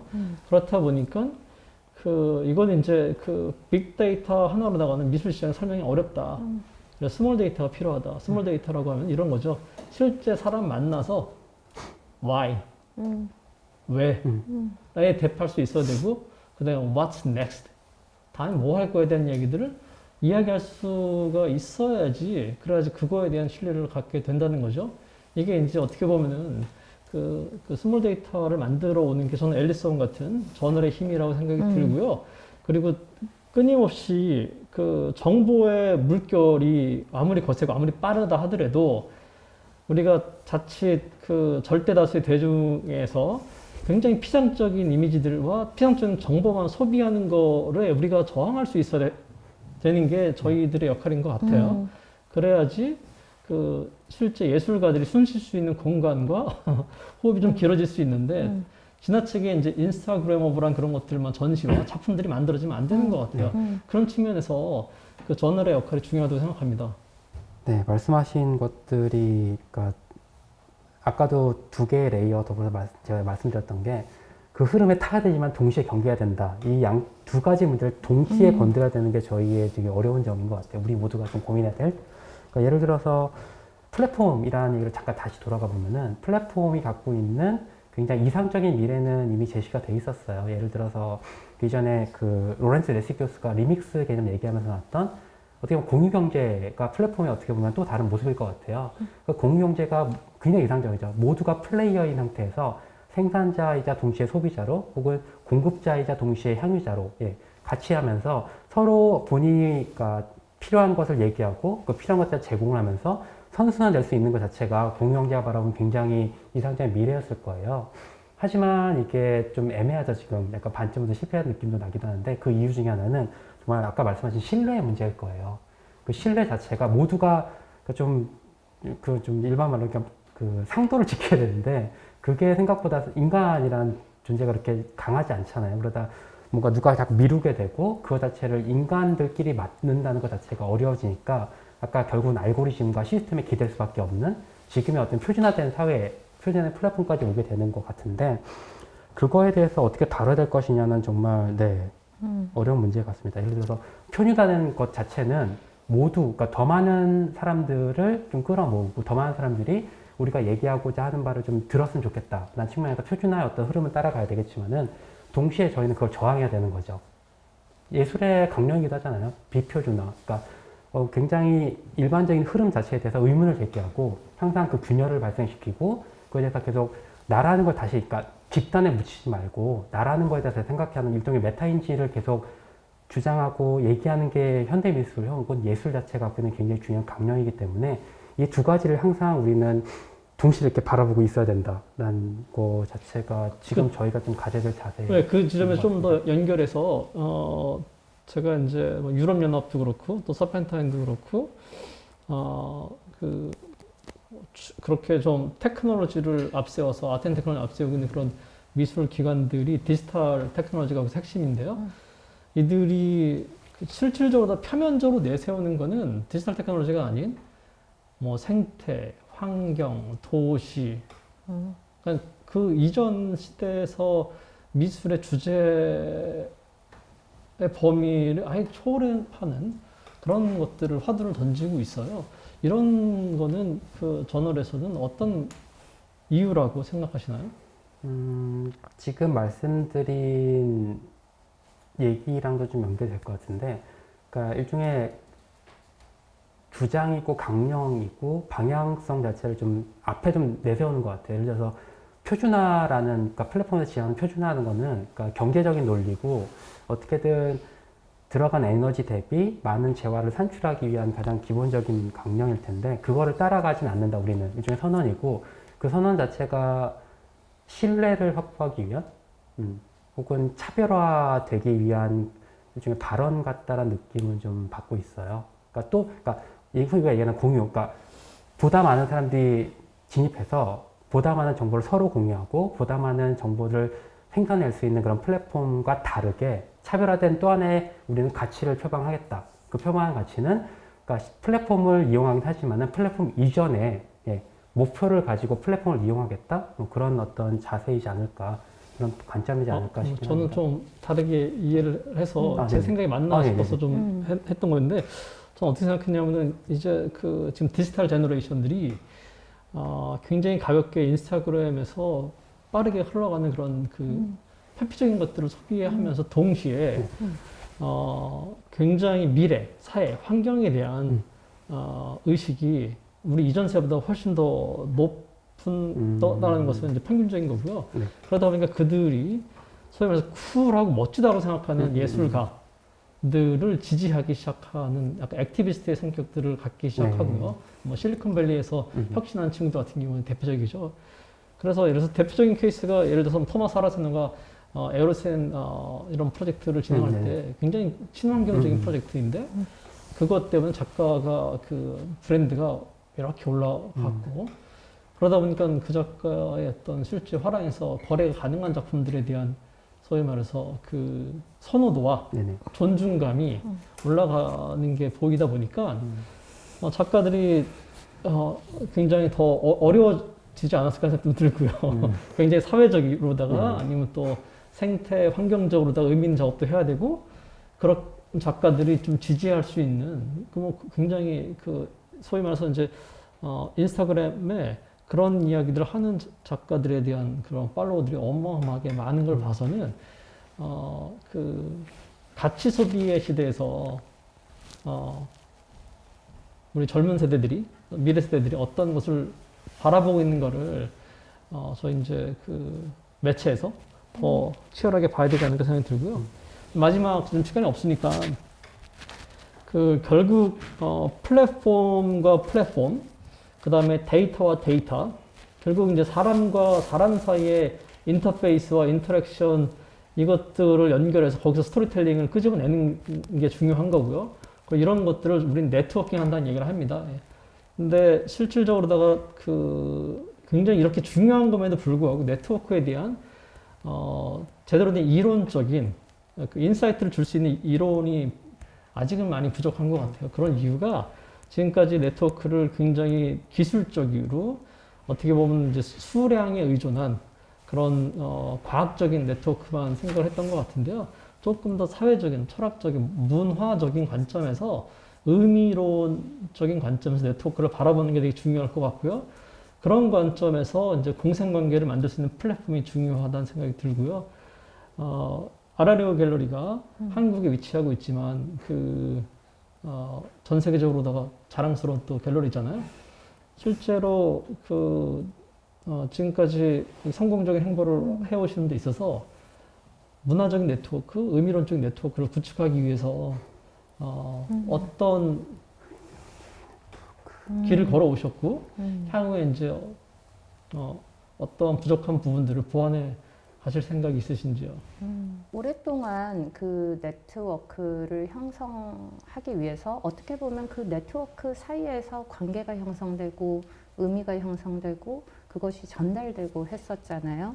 그래서 어떻게 보면 그 네트워크가 저희 활동 분야에서는 기존에는 물리적 움직임에 기반했던 것 같아요. 제가 전 세계 아트페어를 끊임없이 매달 돌아다니고 작가들을 끊임없이 만나러 다니고 큐레이터를 만나고 그런 만남 속에서 어떤 의미도 생산되고 서로의 의미가 만나서 어떤 새로운 어떤 그 방향성도 생산되고 했는데 지금 이 디지털화된 어떤 디지털 플랫폼 사이에서도 유사할 거라고 봐요. 그게 물리적 만남에 기반하지는 않지만 각자의 자리에서 이제 생산된 어떤 이야기들, 정보들 그런 게 어떻게 서로 연결되느냐에서 새로운 의미가 어떻게 생산될 수 있느냐 이런 상황에 놓여 있다고 보여지고요. 그러면서도 동시에 아주 심플리는 과거에는 그 네트워크를 하기 위해서 제가 가가지고 제 머릿속에 있는 많은 그 정보와 혹은 지식과 우리 작가에 대한 생각을 이렇게 선생님을 앞에 두고 얘기하는 것처럼 1시간, 2시간 얘기를 하면서 굉장히 다양한 것들이 다 이 테이블 위에 얹혀지게 됐었잖아요. 그리고 대화를 하는 도중에 미처 제가 말하지 못하는 정보까지도 나오게 되고 그러면서 자연스럽게 어떤 시너지라는 게 만들어질 수 있는 그런 상황이었다면 사실 이 디지털화된 이 공간 안에서 네트워킹이라는 게 기존의 물리적인 네트워킹하고 그 어떤 시너지를 낼 수 있는 부분이 좀 틀릴 수 있다라고 생각을 해요. 어떻게 그게 만들어질 수 있을까? 많은 고민을 해야 될 부분인데 우선 가장 1차적으로는 그 디지털화된 그 생태계 속에서 우선 가장 먼저 데이터가 정보가 존재해야 되잖아요. 그리고 그 정보에 의미를 담아야 되는 거고. 근데 지금 현재 솔직히 말씀드리면 저희 갤러리도 그렇고 많은 다양한 갤러리들이 우선은 정보의 디지털화 정도, 기존에 우리 하드디스크에 들어있었던 정보를 플랫폼이 되고 있는 어떤 그런 그 사이트, 주요 플랫폼들에 업로딩하는 식으로 지금 가장 많이 하고 있는 지금 행위는 그것에 멈춰 있는 것 같아요. 멈춰 있다라기보다는 1단계는 지금 그거였어요. 지난 1년 동안 코비드 19으로 해가지고 저희가 움직일 수 없는 상태에서 그렇게 생겨나는 디지털 플랫폼들에 우리가 가지고 있는 정보들을 끊임없이 올리는 행위가 저희가 1단계 했던 행위였고 그렇지만 지금은 저희가 2단계로 들어가고 있다라고 생각을 하거든요. 그러면 그 컨텐츠를 어떤 퀄리티의 컨텐츠를 올릴 것인가 자료를 올리다 보면 데이터를 올리다 보면 저기 A 갤러리에서는 저 작가의 정보를 저런 방식으로 어떤 영상의 형태로 어떤 형태로 이렇게 전달을 했구나. 그러면 우리 데이터는 기존에 텍스트화돼 있던 데이터 혹은 그냥 단순한 JPEG 이미지로 있었던 데이터 그런 것들을 올렸는데 이런 단순한 그냥 팩트 중심보다는 거기에 어떤 방식으로 의미를 부여해서 어떤 방식으로 조금 더 사람들에게 쉽게 커뮤니케이션 될 수 있는 그러니까 아까 그 허 선생님께서도 말씀하셨던 굉장히 빨리 정보를 소비하는 어떤 시대잖아요. 그래서 사람들에게 즉각적으로 캐치될 수 있는 정보여야 되지만 동시에 깊이도 있는 그런 콘텐츠의 생산이 필요한 순간입니다. 그래서 저희가 노력하고 있는 부분은 그런 좀 의미 있는 그 데이터의 생산을 위해서 노력해야 된다라고 생각하고 그거는 저희 갤러리 혼자만이 할 수 있는 역할은 할 수 있다고 보지는 않아요. 저희 거를 읽어줄 수 있는 사람, 데이터, 그 텍스트화 해줄 수 있는 사람, 그리고 동시에 그거를 그 의미를 영상화 해줄 수 있는 사람. 그리고 이들이 가지고 있는 그 어떤 플랫폼 상에서의 영향권과 영향권의 예. 만남, 좀 그런 방향으로 돼가는 것 같습니다. 편집자님 그 끝으로 네. 한 말씀 시간이 네. 다 돼가지고요. 네, 저희 같은 경우 좀 생각해 봐야 될 게, 그러니까 일단 이 전체 이야기 중에서 첫 번째 어떤 지향점은 나왔던 것 같아요. 서펜타인 갤러리가 제가 생각할 때 굉장히 영리한 것 같아요. 너무나 영리해요. 많은 참 데이터들과 영리하게 합니다. 사실들이 막 이렇게 생산되고 가는데, 서펜타인 갤러리는 그러니까 본인이 갖고 있는 되게 전통적인 어떤 이미지가 있죠. 되게 럭셔리하고 푸시하고 굉장히 오랜 역사를 갖고 있다라는 걸 활용해서 큰 데이터 안에서 일종의 뭐 초신성까지는 아니라도 사람들이 주목할 수 있는 플래시라이트를 터뜨리고 있는 거죠. 그 키워드가 바로 생태라든지 그런 굉장히 질적인 가치, 그러니까 굉장히 사람들로 하여금 이걸 주목했을 때 지적이고 도덕적인 어떤 자존감을 갖고 있구나. 내가 남들보다 좀 앞서 나가고 있고 굉장히 나는 도덕적으로 우위에 있어. 이런 거를 좀 자극시킬 수 있는 그런 단어들과 개념들을 계속 제시를 하고 있는 거고요. 동시에 되게 공익적이기 때문에 이 시대에서 논의하지 않으면 안 될 그런 얘기들을 던지고 있는 거죠. 스몰 데이터로서.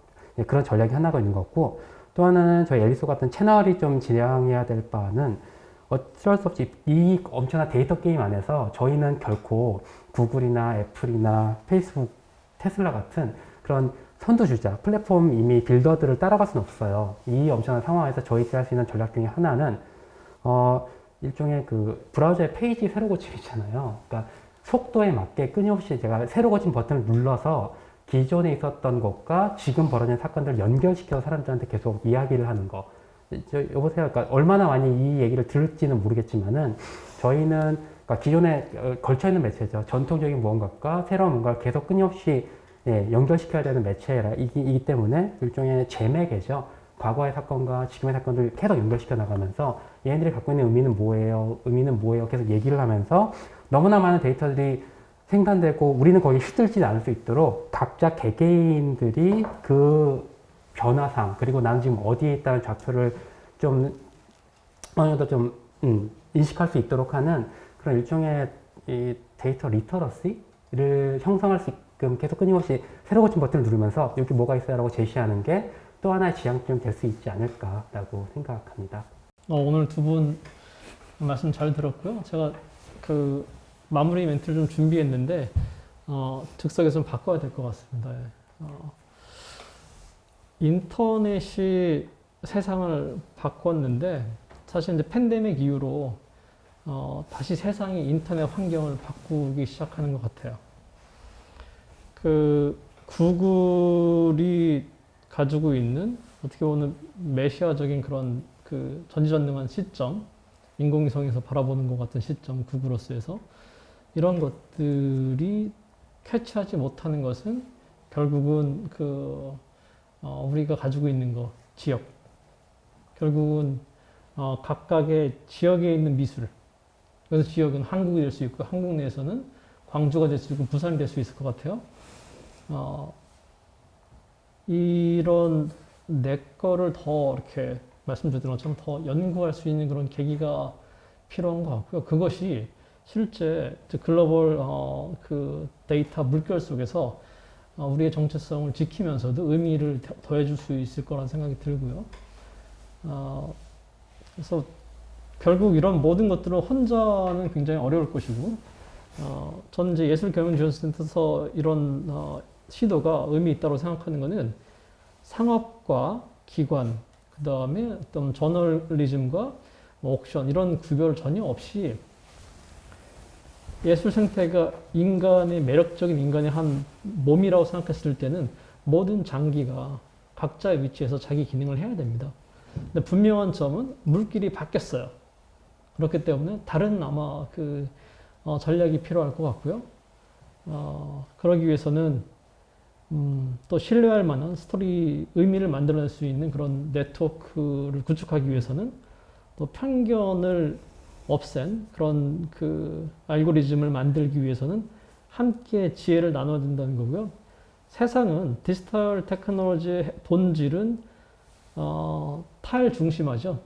이제 블록체인도 탈중심화인 거고, 그렇게 되면은 중앙에서 바라본 관점이 아닌 지역에서 바라본 중앙이 오히려 더 정확하다는 얘기이고, 이런 부분이 실제 그 지금까지 미술사에서도 그렇고 미술 산업, 미술 시장에서도 부재했던 부분인 거고요. 팬데믹 때문에 지역주의의 부상은 한국뿐만 아니고 전 세계적으로다가 이제 다시 이제 도래했다라고 생각이 들고요. 디지털 테크놀로지로 인해서 가보지 않고도 그 작가를 프로모션이나 볼 수 있는 환경이 만들어졌습니다. 이 기회를 저희가 놓치지 않고 현명하게 헤쳐나가면 좋을 것 같습니다. 감사합니다. 수고하셨습니다. 안녕하세요. 네, 안녕하세요. 네, 안녕하세요. 제가 이성호 대표님, 저 외국에 있는 큐레이터들이 저한테 사진 한 장을 보내와요. 네. 영상 링크를 보내왔는데, 네. 우리 이제 디스트릭에서 한 파도 막 치고 있는 네. 영상을 보내오면서, 네. 한국 대단하다. 여기 누구냐? 네. 내가 아는 데다. 이렇게 자랑하면서 네. 국뽕에 취했던 적이 있는데, 네. 정말 그 실감형 콘텐츠 분야에서는 정말 독보적인 그런 그 입지를 만들어 오신 것 같습니다. 네. 최근에 네. 제주도에 아르테 뮤지엄도 만드셨는데요. 네. 네. 실감형 콘텐츠의 현재 한국의 상황이라든가 아니면 네. 어떤 제도적인 보완점도 분명히 있을 것 같고요. 네. 네. 정부에서 분명히 큰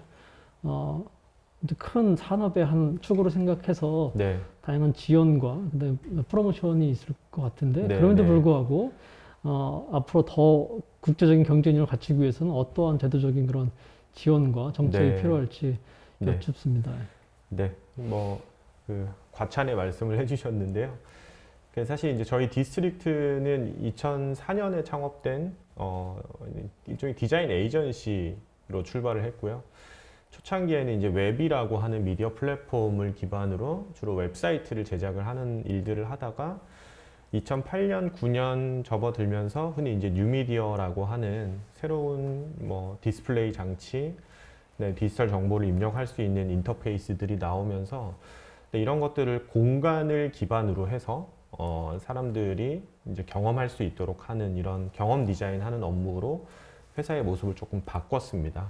그리고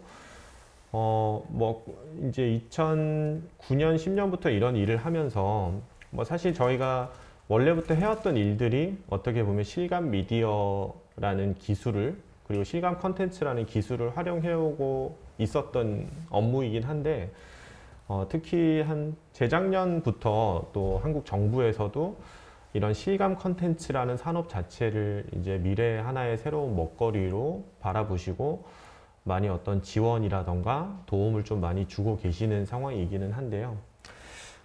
제가 생각하는 사실 이 실감 컨텐츠 산업의 대한민국의 국제 시장에서의 경쟁력은 저는 저희 회사가 있어서는 아니고요. 그냥 평균적으로 봤을 때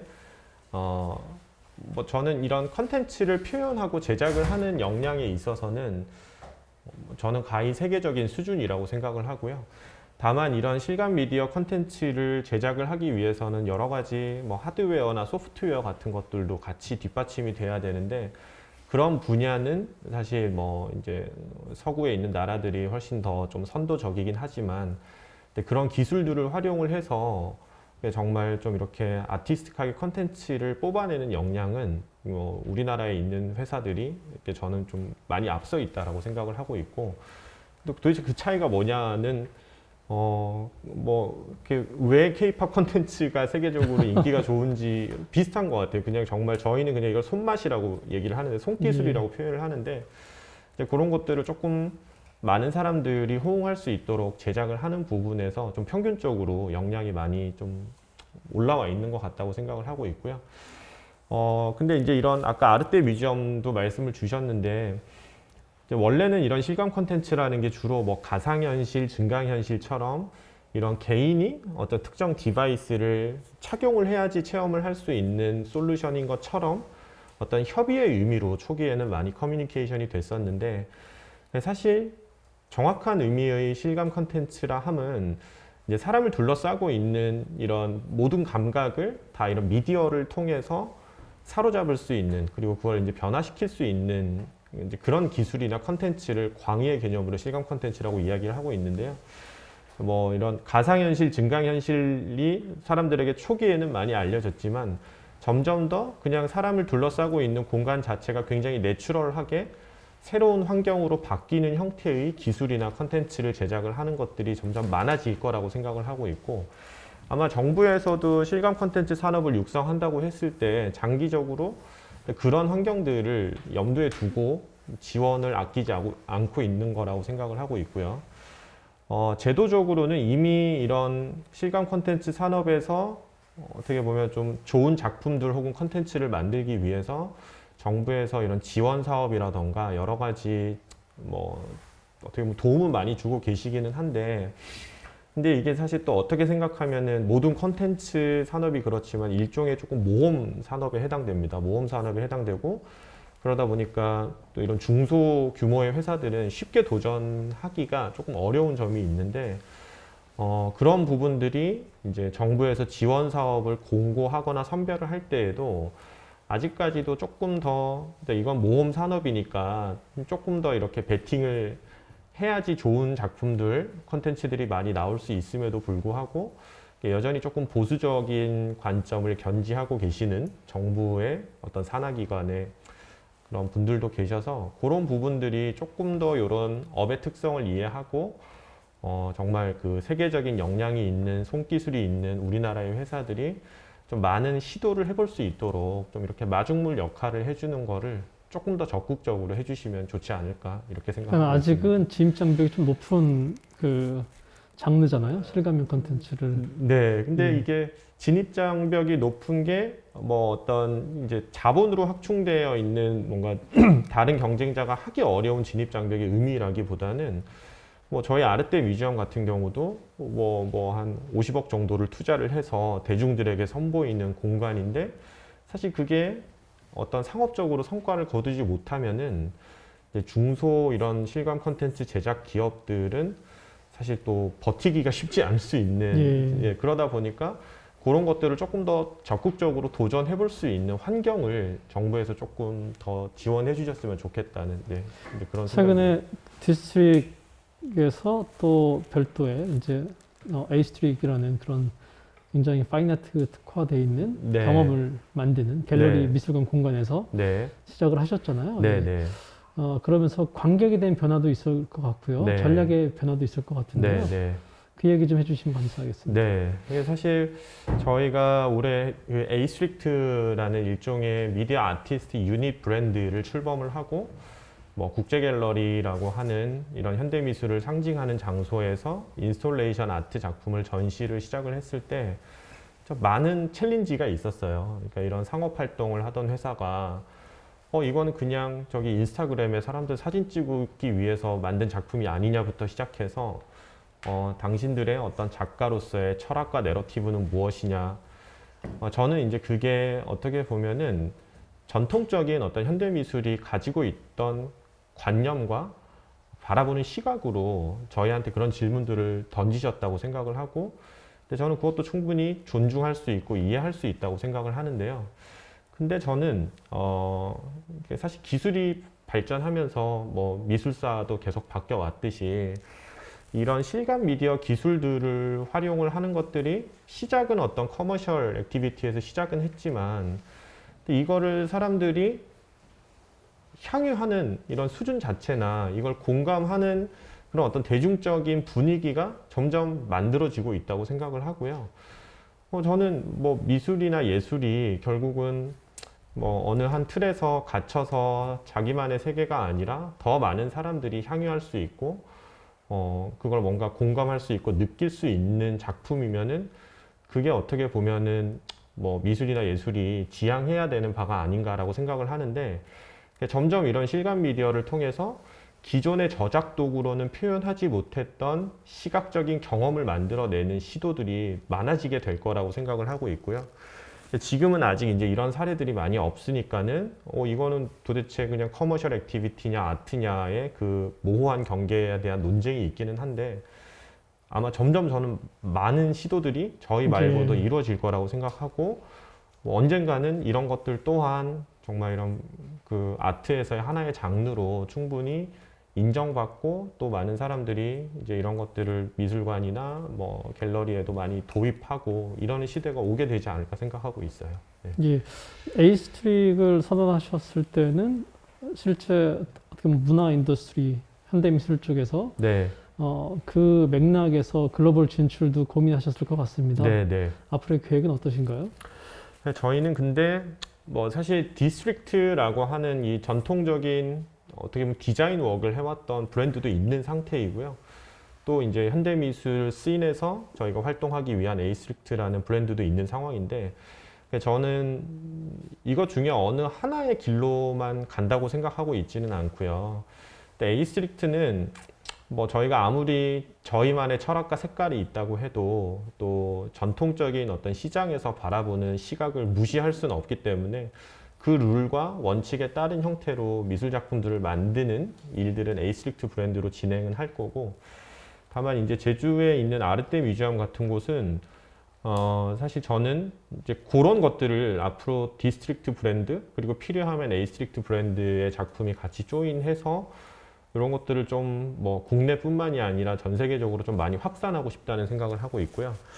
이런 실감 미디어를 활용한 일종의 미디어 아트 전시관이라는 게 저는 이게 뭐 엄청 유명한 뮤지엄에 들어가 있는 예술 작품들이 모여 있는 곳은 아니긴 하지만은 일반 대중들이 이런 실감 미디어라는 저작 도구를 통해서 새로운 형태로 시각 예술을 향유할 수 있는 공간이라고 생각을 하고 있어요. 그러니까는 기존의 어떤 상업적인 액티비티에서 특정 고객을 위해서 머물렀던 활동들이 아트는 어떻게 보면 일반 대중들이 정말 뭐 문화와 예술을 향유하는 그 단계라면은 그 사이 정도의 어딘가에서 조금 더 많은 대중들이 이런 실감 미디어로 구현된 새로운 시각 표현을 즐길 수 있는, 전체적으로 대중들이 이런 조금 더 아트에 가깝게 다가갈 수 있도록 하는 어떤 디딤돌 내지는 주춧돌이 되는 역할을 아르떼 뮤지엄과 같은 전시관을 통해서 좀 많이 선보이고 싶다는 생각이 있고요.